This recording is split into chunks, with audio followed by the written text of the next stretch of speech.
இலங்கை கடற்படையால் சுட்டுக் கொல்லப்பட்ட தங்கச்சிமடம் மீனவர் பிரிஜோ உடல் அவரது சொந்த ஊரில் ஊர்வலமாக எடுத்து செல்லப்பட்டு நல்லடக்கம் செய்யப்பட்டது. கடந்த வாரம் இந்திய கடல் எல்லையில் மீன்பிடித்துக் கொண்டிருந்த தமிழக மீனவர்கள் மீது இலங்கை கடற்படை துப்பாக்கிச்சூடு நடத்தியதில் தங்கச்சிமடம் மீனவர் பிரிஜோ உயிரிழந்தார். இதையடுத்து பிரிஜோவின் உடல் ராமேஸ்வரம் அரசு மருத்துவமனைக்கு கொண்டு செல்லப்பட்டது. இலங்கை கடற்படையின் தாக்குதலை கண்டித்து ராமேஸ்வரம் மீனவர்கள் போராட்டத்தில் ஈடுபட்டனர். இதையடுத்து மீனவர்களுடன் அமைச்சர்கள் நிர்மலா சீதாராமன், பொன் ராதாகிருஷ்ணன் உள்ளிட்டோர் நேற்று பேச்சுவார்த்தை நடத்தியதை அடுத்து பிரிஜோவின் உடலை அடக்கம் செய்வதற்கு ஒப்புதல் அளித்தனர். அதையடுத்து ராமேஸ்வரம் மருத்துவமனையில் இருந்து பிரிஜோவின் உடல் அவரது சொந்த ஊருக்கு இன்று ஊர்வலமாக கொண்டு செல்லப்பட்டது. இதையடுத்து தங்கச்சி மடத்தில் வைக்கப்பட்ட மீனவ பிரிஜோவின் உடலுக்கு ஆயிரக்கணக்கான மீனவர்கள், உறவினர்கள் உள்ளிட்டோர் கண்ணீர் அஞ்சலி செலுத்தினர்.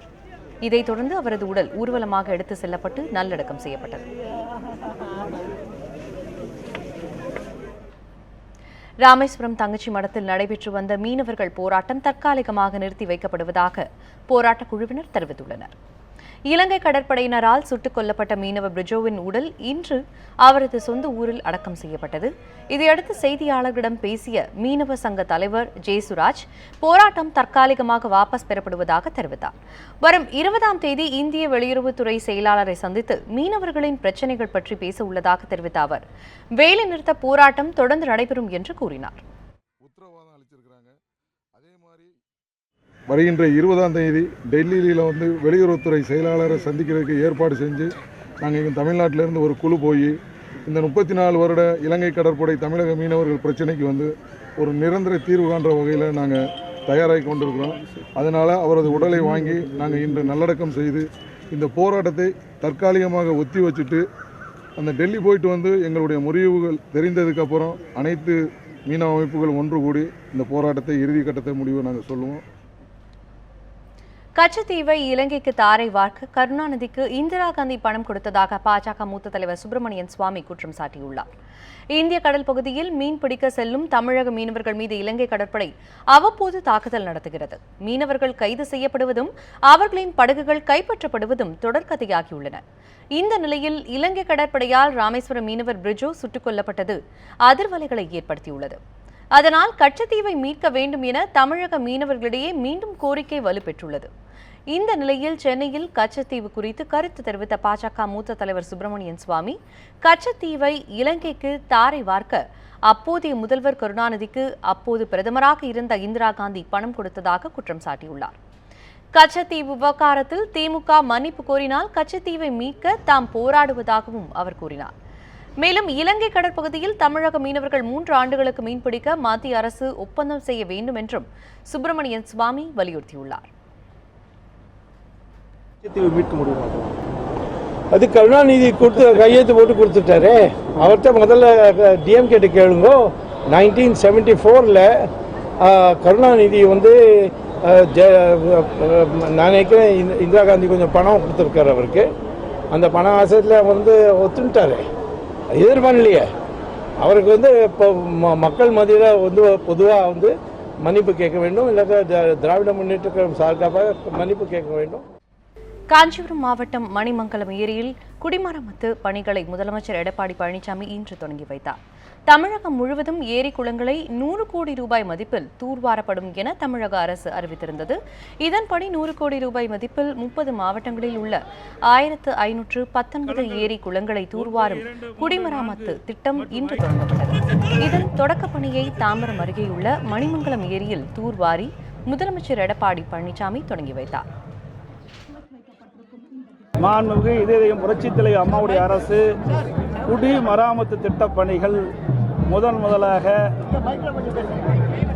இன்றைக்கு துவங்கப்பட்டிருக்கின்றன.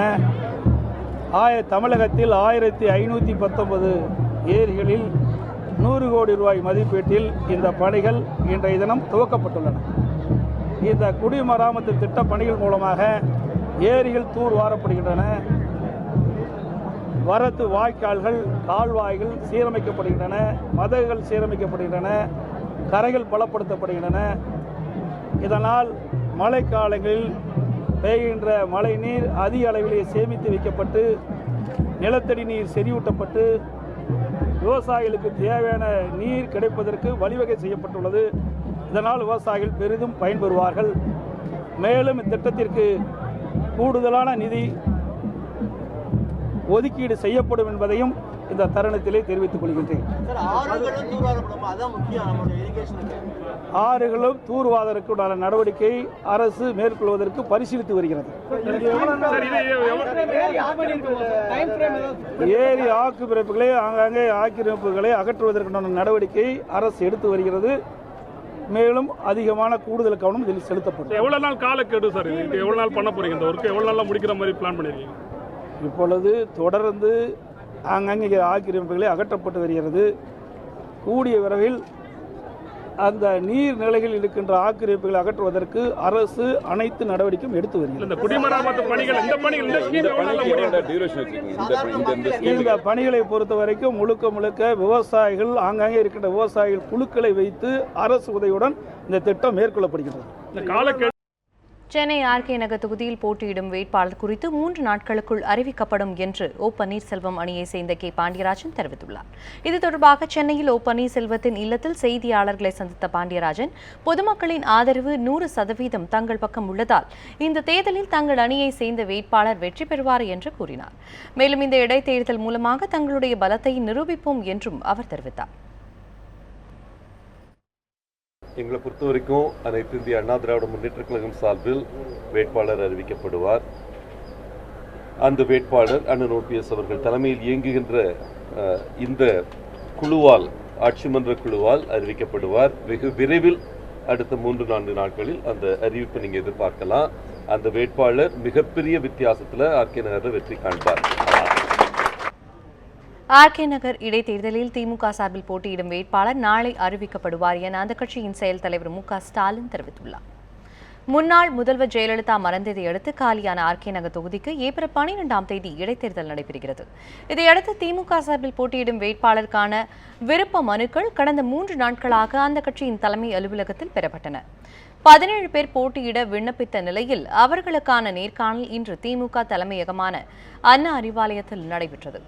பொதுச் செயலாளர் அன்பழகன், செயல் தலைவர் ஸ்டாலின், முதன்மை செயலாளர் துரைமுருகன் உள்ளிட்ட மூத்த தலைவர்கள் நேர்காணல் நடத்தினர். இதில் கடந்த சட்டமன்ற தேர்தலில் ஆர்கே நகரில் போட்டியிட்ட சிம்லா முத்துச்சோழன் உள்ளிட்ட பலர் பங்கேற்றனர். நேர்காணலை தொடர்ந்து செய்தியாளர்களுக்கு பேட்டியளித்த மு.க. ஸ்டாலின், ஆர்கே நகர் தொகுதிக்கான திமுக வேட்பாளர் நாளை அறிவிக்கப்படுவார் என தெரிவித்தார்.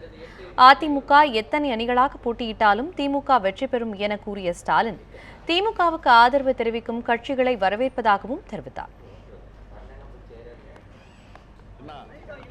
அவங்க எத்தனை பிரிவாக நின்றாலும் அதை பற்றி எங்களுக்கு பிரச்சனை இல்லை, அது அவங்க பிரச்சனை. எங்களை பொறுத்த வரைக்கும் திராவிட முன்னேற்ற கழகம் நிற்குது, வெற்றி பெறுது, அமோகமான வகையில் வெற்றி பெறுது. அதுதான். நியாய விலை கடைகளில் முறையாக பொருட்கள் வழங்க கோரி திமுக நடத்தும் ஆர்ப்பாட்டம் கபட நாடகம் என உணவுத்துறை அமைச்சர் காமராஜ் விமர்சனம் செய்துள்ளார். திருவாரூர் மாவட்டம் போழக்குடி கிராமத்தில் குடிமரமாத்து பணிகளை தொடங்கி வைத்த அமைச்சர் காமராஜ் பின்னர் செய்தியாளர்களை சந்தித்தார்.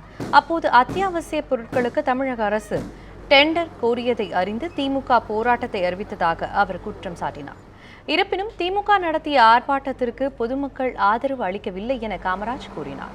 மக்களுக்கான சேவையை அதிமுக அரசு தடையின்றி தொடர்ந்து செய்யும் என்றும் அமைச்சர் காமராஜ் தெரிவித்தார்.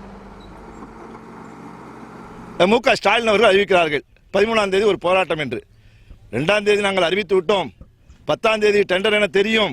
10ஆம் தேதி டெண்டர் விடப்பட்டால் 10, 11, 12, 14 இந்த தேதிகளுக்குள்ளாக எல்லா கடைகளுக்கும் வந்து சேர்ந்துவிடும், எல்லா வீடுகளுக்கும் பருப்பும் பாமாயிலும் சென்றுவிடும் என்பதை தெரிந்து கொண்டு தாங்கள் போராட்டம் நடத்தியதால் தான் இன்றைக்கு பருப்பும் பாமாயிலும் உங்களுக்கு வந்து சேர்ந்திருக்கிறது என்று சொல்லலாம் என்கிற நாடகத்தை ஆடுவதற்காக இந்த போராட்டத்தை நடத்தியிருக்கிறார்கள். மக்கள் நிச்சயமாக ஒருவர் கூட ஆதரவு கொடுக்கவில்லை. 150 ஆண்டுகால பாரம்பரியமிக்க காங்கிரஸை பாஜகவால் அழிக்க முடியாது என்று தமிழக காங்கிரஸ் தலைவர் திருநாவுக்கரசர் தெரிவித்துள்ளார். சென்னை காமராஜர் அரங்கில் காங்கிரஸ் கட்சி சார்பில் மகளிர் தின விழா கொண்டாடப்பட்டது. இதில் பேசிய காங்கிரஸ் மாநில தலைவர் திருநாவுக்கரசர், ஆர்கே நகர் இடைத்தேர்தலில் திமுக வெற்றி பெறும் என்றார். அதிமுக உள்ளாட்சி பிரச்சனையே திமுகவின் வெற்றி வாய்ப்பை அதிகரித்திருப்பதாக கூறிய அவர், 150 ஆண்டுகால பாரம்பரியமிக்க காங்கிரஸ் கட்சியை பாஜகவால் அழிக்க முடியாது என்று கூறினார். தமிழ்நாடு சுதந்திரத்துக்கு முன்னாலே இருந்து இந்தியாவுக்கு சுதந்திரம் வாங்கி கொடுத்த 150 வருஷத்துக்கு மேலே இருக்கிற காங்கிரஸ் கட்சியை சுதந்திரத்துக்கு பின்னால் இப்போதான் ஆரம்பித்த பிஜேபி ஒரு 10 வருஷம் கூட ஆரம்பிச்சு. காங்கிரஸ் 150 வருஷமாக இருக்கிற கட்சி. 150 வருஷமாக இருக்கிற கட்சியை 20 வருஷ கட்சியால் ஒன்றும் செய்ய முடியாது. அதனால் இந்தியா இருக்கும், காங்கிரஸ் எப்போதும் இருக்கும். இதையடுத்து நிகழ்ச்சியில் பேசிய காங்கிரஸ் தேசிய செய்தி தொடர்பாளர் குஷ்பு, ஆர்கே நகர் இடைத்தேர்தலில் திமுக உறுப்பினரை ஆதரித்து வாக்கு சேகரிக்கப் போவதாக தெரிவித்தார். தமிழகத்தில் மக்களால் தேர்ந்தெடுக்கப்பட்ட அரசு நடைபெறவில்லை என்றும் அவர் குற்றம் சாட்டினார். திமுக சார்பாக இன்னும் வேட்பாளர் யாருன்னா இன்னும் அறிவிக்கப்படலை. பட் கண்டிப்பாக வாய்ப்பு திமுக மட்டும்தான் இருக்கு. ஏன்னா அதிமுக பொறுத்த வரைக்கும் இப்போ இருக்கிற ஆட்சி மக்கள் மேல திணிக்கப்பட்ட ஆட்சி வேற. மக்கள் இந்த ஆட்சி தேர்ந்தெடுக்கல. அம்மையா ஜெயலலிதா அவர்கள் உயிரோடு இருக்கும்போது அதிமுக ஏன் ஜெயிச்சதுன்னா அவங்க இருந்தாங்க, அவங்கள நம்பிதான் மக்கள் ஓட் போட்டாங்க. ஆனா இப்போ இந்த ஆட்சி கண்டிப்பாக ஒரு திணிக்கப்பட்ட ஆட்சி. இது கொஞ்ச நாளைக்கு தான் இருக்க போகுது. மேலும் பல அண்மை செய்திகளுக்கு இணைந்திருங்கள் நியூஸ் 7 தமிழுடன்.